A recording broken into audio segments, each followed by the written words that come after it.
민수기 35장 9절에서 34절까지의 말씀을 오늘 함께 살펴보도록 하겠습니다. 민수기 35장 9절에서 34절까지의 내용, 제가 먼저 민수기 35장 9절을 읽겠습니다. 함께 교독하겠습니다. 이것은 하나님의 말씀입니다. 주님께서 모세에게 말씀하셨다. 이스라엘 자손에게 말하여라. 그들에게 다음과 같이 일러라. 너희가 앞으로 곧 요단강을 건너 가나안 땅에 들어가게 되거든 성읍들 가운데서 얼마를 도피성으로 정하여 실수로 사람을 죽게 한 자가 그곳으로 도피하게 하여라. 그 성읍들을 복수자를 피하는 도피처로 삼아서 사람을 죽게 한 자가 회중 앞에서 재판을 받기 전에 죽는 일이 없도록 하여야 한다.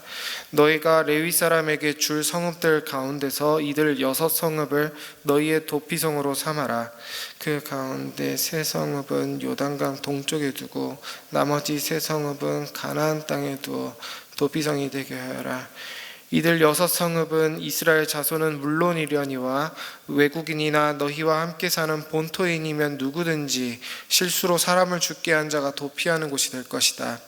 만일 쇠붙이 같은 것으로 사람을 쳐서 죽게 하였으면 그는 살인자이다.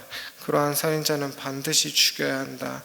사람을 죽일 만한 돌을 들고 있다가 그것으로 사람을 쳐서 죽게 하였으면 그는 살인자이다. 그러한 살인자는 반드시 죽여야 한다. 만일 사람을 죽일 만한 나무 연장을 들고 있다가 그것으로 사람을 쳐서 죽게 하였으면 그는 살인자이다. 그러한 살인자는 반드시 죽여야 한다. 이러한 경우에 그 살인자를 죽일 사람은 피해자의 피를 보복할 친족이다. 그는 그 살인자를 만나는 대로 죽일 수 있다. 미워하기 때문에 밀쳐서 죽게 하거나 몰래 숨어 있다가 못을 던져서 죽게 하거나 원한이 있어서 주먹으로 쳐서 사람을 죽게 하였으면 그는 살인자이다. 그러한 살인자는 반드시 죽여야 한다. 피를 보복할 친족은 어디서 그를 만나든지 그를 죽일 수 있다.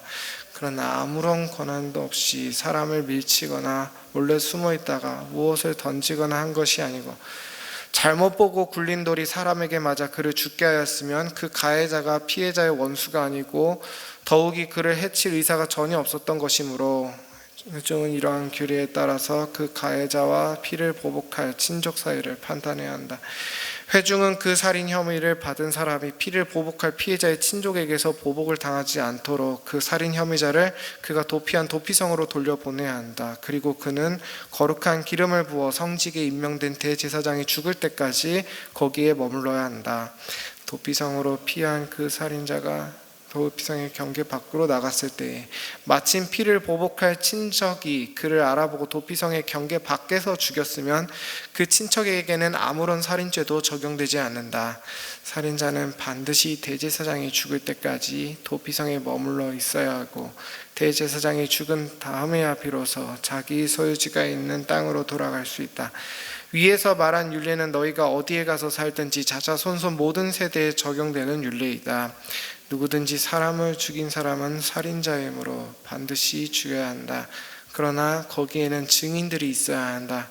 오직 한 증인의 증언만으로는 어느 누구도 속이지 못한다. 살인죄를 지었을 때에는 살인범에게서 속전을 받고 목숨을 살려주어서는 안 된다. 그는 반드시 죽여야 한다. 대제사장이 죽기 전에는 도피성으로 피한 사람에게 속전을 받고 그를 제 땅으로 돌려보게 살게 해서는 안 된다. 너희가 사는 땅을 더럽히지 말아라. 피가 땅에 떨어지면 땅이 더러워진다. 피가 떨어진 땅은 피를 흘리게 한 그 살해자의 피가 아니고서는 깨끗하게 되지 않는다. 너희가 사는 땅 곧 내가 머물러 있는 이 땅을 더럽히지 말아라. 나 주가 이스라엘 자손과 더불어 함께 머물고 있다. 아멘. 오늘 말씀에서 하나님은 사적인 복수를 금지하십니다. 도피성이 필요한 이유는 12절에서 보듯이 정당한 재판을 위한 것입니다. 공적인 문제로 살인을 다루는 것이죠. 사람의 죄성은 자기 중심으로 치우쳐져 있기 때문에 심지어는 자기에게 유리하게 기억마저 자기 모르게 조작하기 때문에 아무리 피해를 받은 당사자가 억울하다고 할지라도 죄의 유무는 그 피해자가 판단하는 것이 아니라 객관성을 가진 회중이 판단하는 것입니다. 우리 하나님께서 인간의 죄성에 대해서 얼마나 잘 아시고 그것을 어떻게 다스려야 하는지도 알고 계시다는 것을 우리는 오늘 말씀을 통해 엿볼 수 있습니다. 특히 그 고대 시대를 고려해 봤을 때 이런 도피성이 가진 특징은 참 공정성이 뛰어나고 현대 시대와 맞게 세련됐다고도 얘기할 수 있습니다. 오늘 우리는 이 도피성이 가진 공정성이나 세련성을 뒤로 하고 도피성이 가진 좀 더 언약적인 측면을 집중하려고 합니다. 하나님은 사고에 의한 살인도 무죄라고 하진 않으십니다. 무죄였다면 굳이 도피성도 필요 없고 27절에서 보듯이 도피성 이외의 지역에서 피해 보복을 받는 것을 정당화하지도 않으셨을 겁니다. 사고에 의한 살인도 무죄가 아닌 이유는 일단 부주의에 의한 살인일 수도 있기 때문이죠. 의도가 없었다고 하더라도 부주의에 의한 것이라면 책임이 없는 것은 아닙니다. 그래서 하나님은 6계명의 실천적인 율법으로서 신명기 22장 8절에서 뭐라고 하시냐, 네가 새 집을 지을 때에 지붕에 난간을 만들어 사람이 떨어지지 않게 하라. 그 피가 내 집에 돌아갈까 하노라 라고 하십니다. 지붕에 난간을 만드는 것조차도 이웃사랑의 실천인 것이죠. 반대로 말하면 지붕에 난간을 만들지 않는 부주의도 일종의 6계명 위반인 것입니다. 그래서 그 피가 내 집으로 돌아간다라고 말씀하시죠. 무지에 의한 살인도 절대 무죄는 아닌 것입니다. 그리고 거시적으로 봤을 때 이스라엘 백성 중 한 명이라도 죽는 것은 하나님 입장에서 굉장한 언약적 손실입니다. 왜냐하면 이스라엘 백성은 그 누구라도 하나님이 약속으로 주신 기업을 반드시 이어받아야 했기 때문입니다. 이 기업은 현재뿐만 아니라 미래적인 개념으로도 생각해 볼 수 있습니다. 예를 들어 하나님은 아브라함과 언약을 맺을 때 아브라함 개인 혼자만을 두고 언약을 맺으신 것이 아니라 그 아브라함 안에 있는 그 모든 언약의 자손 모두와 함께 언약을 맺으신 것이죠. 그런 것처럼 이스라엘 사람이 한 명이 주는 것은 사실 그 사람을 통해 펼쳐질 미래의 후손들이 함께 사라지는 것이나 마찬가지입니다. 그럼 그 기업을 대대손손 물려받을 그런 언약적인 영속성이 파괴되는 것이죠. 그러니까 언약적으로 보면 한 사람 한 사람의 생명이 굉장히 소중할 수밖에 없는 것입니다. 그렇기에 그 피해를 생각해 봤을 때 사고에 의한 살인도 죄인 것은 맞는 것입니다. 하지만 하나님께서 자비로우시기 때문에 그들의 마음을 보시고 그들의 중심을 보시고 그들에게 도피성을 허락하셨습니다. 그리고 그들에게 일시적인 용서를 하십니다. 그리고 제사장들의 구역인 그 도피성 안에서만 하나님께서는 그들을 보호해 주십니다. 레위인의 도성이 죄인들을 보호할 수 있을 만한 이유는 33절에서 보듯이 원래 이스라엘 전역에 사람의 피가 떨어지면 안 되지만 레위인들은 이 이스라엘인들의 본복이 가장 대표적인 모범적인 백성들이기 때문에 레위인들 즉 제사장들의 땅인 도피성은 더더욱 거룩해야 했고 의미 없는 피는 정말 절대로 흘려져서는 안 되기 때문이죠. 하나님은 생명의 하나님이시고 레위인은 백성들 사이에서 그런 하나님의 모습과 가장 가까운 모습을 유지해야 했기 때문에 그들의 땅에서 흘려지는 피는 그 어디에서보다 신중해야 합니다. 그렇기에 죄의 유무가 결정되지 않은 사람의 피가 최대한 보호될 수 있는 것이죠. 하지만 24절에서 보듯이 여기서 말하는 회중, 즉 레위인들이 잘 판단해야 했습니다. 원래 제사장은 판단하는 것이 업인 사람들이기 때문입니다. 이들의 판단이 곧 하나님의 판단이 되는 것입니다. 이것을 볼 때 우리는 하나님은 어떤 개인에게 신비롭게 은밀하게 임재하는 것이 아니라 교회 안에서 하나님의 부르심을 받은 직분자들의 모임을 통해 그 뜻을 전달하신다는 것을 알 수 있습니다. 하지만 의도적인 살인을 한 살인자는 본인이 먼저 하나님과의 언약을 파기했고 상대방과 하나님과의 언약 또한 빼앗았기 때문에 의도적인 살인자는 그냥 도덕적으로 악하기 때문에 죽어 마땅한 것이 아니라 언약적으로 하나님께 반역한 것이기에 죽어 마땅한 것입니다. 이런 사람은 도피성에 들어가도 살 수 없습니다. 일례로 열왕기상 2장 28절 이하를 보시면 아도니아를 죽인 요압이 도피성에서 브나야에게 살해되는 장면을 볼 수 있습니다. 요압은 그때 심지어 제단의 뿔을 붙잡고 있었습니다.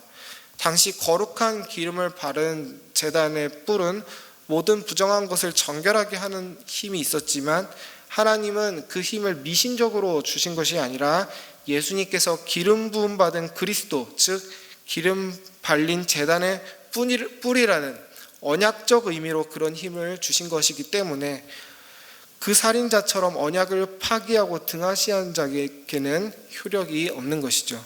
반대로 살인한 것은 아니지만 열왕기상 1장 50절 이하를 보시면 다윗의 아들 아도니아가 스스로 왕위를 취하려다가 실패하고 도피성으로 피했을 때 솔로몬은 그 아도니아를 용서했습니다. 이런 모든 도피성의 시스템을 봤을 때 도피성은 사람의 도덕적 잣대나 어떤 미신적인 효력을 근거로 있는 것이 아니라 하나님이 세우신 언약을 기준으로 세워져 있다는 것을 우리는 알 수 있습니다. 그리고 그 언약적인 의미의 클라이맥스가 바로 25절에서 대제사장의 죽음이 살인자의 죄를 무죄로 만들어준다는 말씀에 있습니다. 전통적으로 여기서 대제사장의 이런 대속적 죽음은 예수 그리스도의 대속적 죽음을 예언적으로 제도화시킨 그런 본문이라고 받아들이고 있습니다. 말인즉 우리가 살인자는 아니지만 우리도 죄인으로서 죽음의 형벌이 마땅한 자였고 도피성으로 간 살인자가 무지중에 죄를 저지른 것처럼 우리도 우리 죄를 스스로 다 알지 못하지만 우리의 대제사장 되시는 예수 그리스도께서 우리조차 모르는 모든 죄까지 친히 대신하시고 죽으심으로 우리가 하나님의 기업을 이어받게 되었다는 것입니다.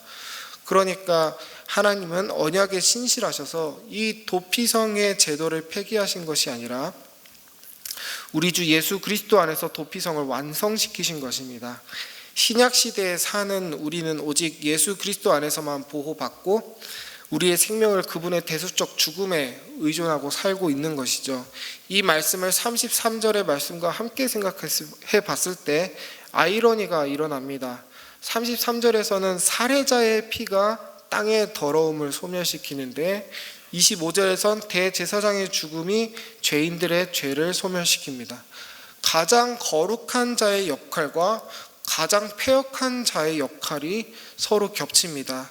이 말은 무슨 말입니까? 우리 주 예수 그리스도께서 죄가 없으신 분임에도 불구하고 나의 끔찍한 죄들을 위해 마치 끔찍한 살인자처럼 나무에 달려 저주를 받으시고 내가 하나님으로부터 받았어야 했던 그 무시무시한 공의의 심판들을 예수님께서 죄인으로서 감당하셨다라는 것입니다. 성자 하나님은 성부 하나님께 정죄 받으신 것입니다. 에베소서 2장 3절에서 6절을 읽겠습니다. 전에는 우리도 다 그 가운데서 우리 육체의 욕심을 따라 지내며 육체와 마음에 원하는 것을 하여 다른 이들과 같이 본질상 진노의 자녀이었더니 긍휼에 풍성하신 하나님이 우리를 사랑하신 그 큰 사랑을 인하여 허물로 죽은 우리를 그리스도와 함께 살리셨고 너희가 은혜로 구원을 얻은 것이라 또 함께 일으키사 그리스도 예수 안에서 함께 하늘에 앉히시니. 아멘.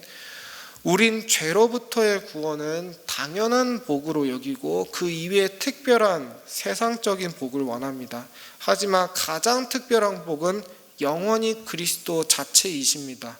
아무리 세상에서 우리가 잘되고 떵떵거려도 구원받지 못하면 아무런 소용이 없기 때문입니다. 성경은 우리가 도피성이 필요한 죄인이라고 말하고 있습니다. 오늘 하루 여러분을 살게 하는 것이 좋은 음식이나 돈이나 집이나 차가 아니라 우리의 도피성이자 대제사장 되신 예수 그리스도 때문이라는 것을 기억하셔서 작은 일에도 감사가 넘치고 마음이 풍요로워지는 하루가 되시기를 소망합니다. 그리고 도피성을 벗어나서는 하나님이 그 인생을 돌보지 않으신다는 것을 기억하셔서 항상 예수 그리스도의 말씀 안에 머무르시는 귀한 성도님들이 되시기를 축복합니다. 그리고 특별히 나도 누군가에게 도피성이 되어주는 오늘 하루가 되길 소망합니다. 도피성에서는 헛된 피가 흘려져선 안 되었던 것처럼 오늘 나와 가까이 지내는 사람이 나의 말이나 행동으로 인해 상처받고 아파하지 않도록 그들의 생명을 소중히 여기고 지킬 수 있도록 오늘 우리 하루를 도피성처럼 다른 사람에게 열어주는 그런 넉넉한 하루가 되길 소망합니다. 여러분들이 하나님과 사람의 언약을 소중히 여기실 때 하나님이 여러분들을 통해 도피성 대신 예수 그리스도의 영광을 이 세상에 드러내실 겁니다. 오늘 하루 여러분들이 그 영광의 통로가 되시기를 축복합니다. 말씀을 생각하며 기도할 땐 나는 좋은 도피성인지 한번 돌아봤으면 좋겠습니다. 나는 다른 사람의 생명을 소중히 여기는지, 그러면서도 내 안의 거룩을 잘 유지하고 있는지 하나님께 물으며 좋은 도피성이 되어서 연약한 사람이 머물기에 편안한 사람이 되게 해달라고 기도하면 좋겠습니다.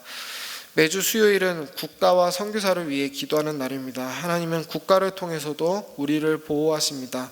하나님께서 우리나라를 지켜주셔서 경제적으로나 안보적으로나 위험한 시기를 지나고 있는 이 나라를 위해 위정자들을 지켜주시도록 함께 기도합시다.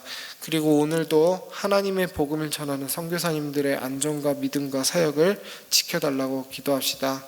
마지막으로 돌아오는 주의 순교기념 주일을 통해 우리가 큰 은혜를 받고 복음으로 제자 삼는 교회가 되게 해달라고 기도하면 좋겠습니다.